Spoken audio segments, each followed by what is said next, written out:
Hey there, everybody. Reckless Trucker here. And, well, I just have an idea, a little bit of a thought I want to go through.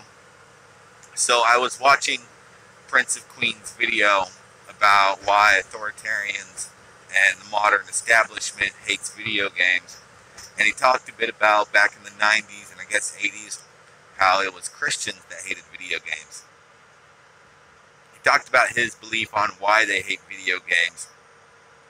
And it basically boiled down to something along the lines of gamers tend to be people that are anti-authoritarian, no bullshit, and pro-meritocracy. And while I do agree with these points and everything, I also have to add one thing to this, talking about the history of moral authoritarians.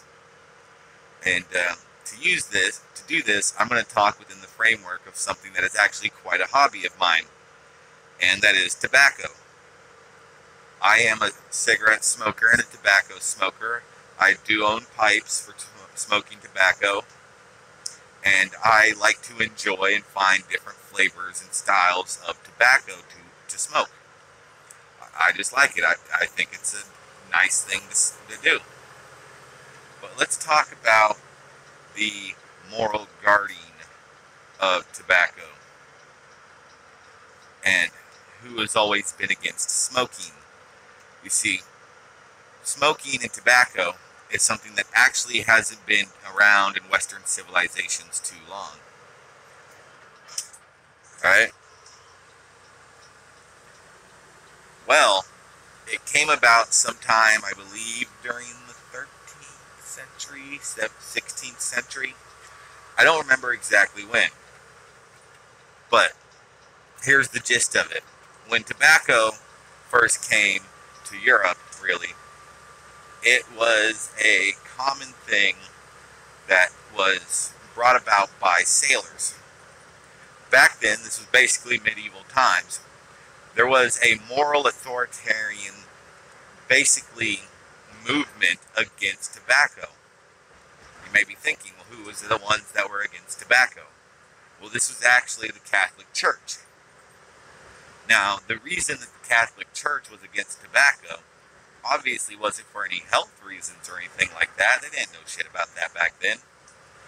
Well, the reason was that they felt it was an unproductive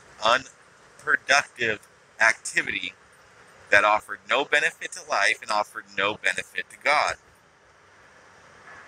Okay? Nowadays, it's the government, and especially the left, that are against tobacco because, oh, your health, you need us to take care of you. So that way we need to tell you that you don't get to smoke because it's bad for you. And you can't make that judgment yourself.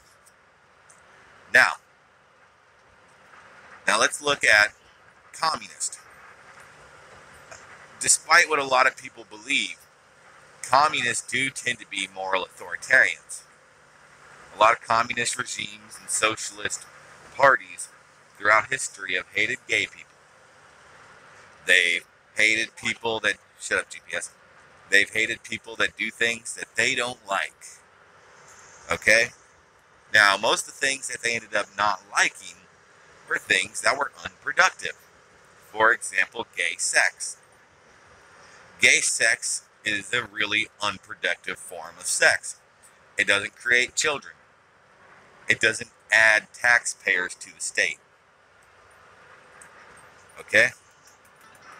And that's the belief around that. That's why communists didn't like it. And we can look at modern day leftists and we can see a lot of them are pretty much communist or socialist, or they don't realize that they are. Okay? So why are they against video games too? Well, video games are an unproductive activity. They're fun. I love playing video games myself. I just bought Ark Survival Evolved. But they're an unproductive activity. You don't pay taxes when you play video games. You don't create a chair or a table when you play video games. None of this stuff, right? So it's a fruitless activity in a way. See, big governments and moral guardians are also against fruitless, worthless activities, no matter how fun they may be, because they contribute nothing to the system. If you are to run a communist system, everybody needs to be a very productive citizen.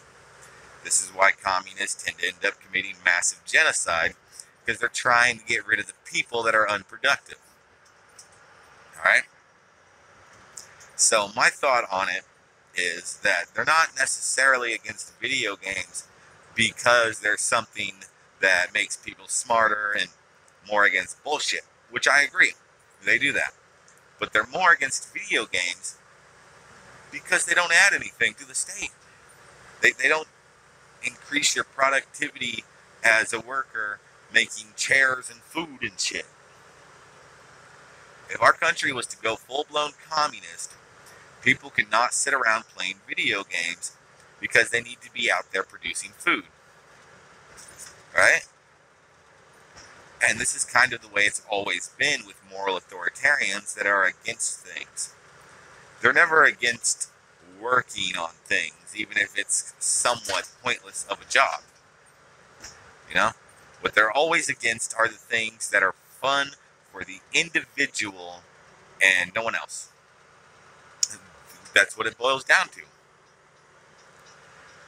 And quite frankly, to be pro-fun and not super productive is a bad thing in a regime where they're taking money from some to give to others, like communism and socialism. Anyway, you guys, this has just been a thought about this. Go and watch Prince of Queen's YouTube video on this. It's in the description. And I also have another heads up for y'all. I have a friend, an Australian friend, Radio Brain, and I want you to go check out his video, okay? Alright, later.